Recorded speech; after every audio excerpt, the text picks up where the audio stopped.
जिल्ह्यात किंवा पूर्व विदर्भात तापमानाचा पारा वाढलेला आहे।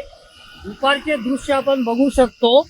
हे गडचिरोली हैदराबादला जाणारा राष्ट्रीय महामार्ग आहे आणि या राष्ट्रीय महामार्गावर अशा प्रकारे राष्ट्रीय महामार्ग पूर्ण रिकामा दिसत आहे आणि वाहतूक जी आहे ते उन्हामुळे थांबलेली आहे आणि जे अतिआवश्यक प्रवासी आहेत तेच प्रवास करताना दिसत आहेत, कारण की हा मोठा राष्ट्रीय महामार्ग आहे आणि या राष्ट्रीय महामार्गावर मोठी वाहतूक असते।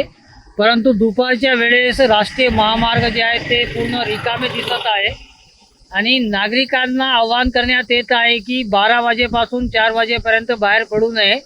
आणि मागील 2-3 दिवसापासून विदर्भात तापमानाचा पारा जे आहे ते 42 पासून 47 पर्यंत आहे आणि गडचिरोली जिल्ह्यातही 42-43 डिग्री तापमानाची नोंद जी आहे ते होत आहे।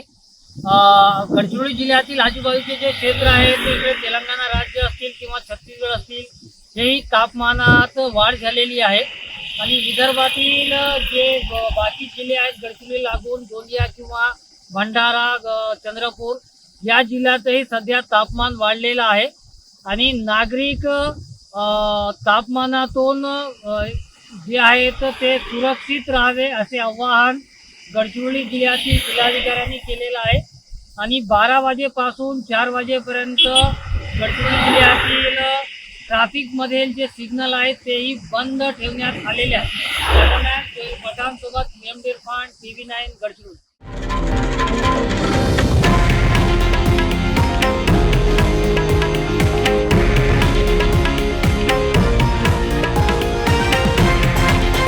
हे आहे देशातील नंबर 1 न्यूज नेटवर्क आणि आपण पाहत आहात TV9 मराठी, एकमेव।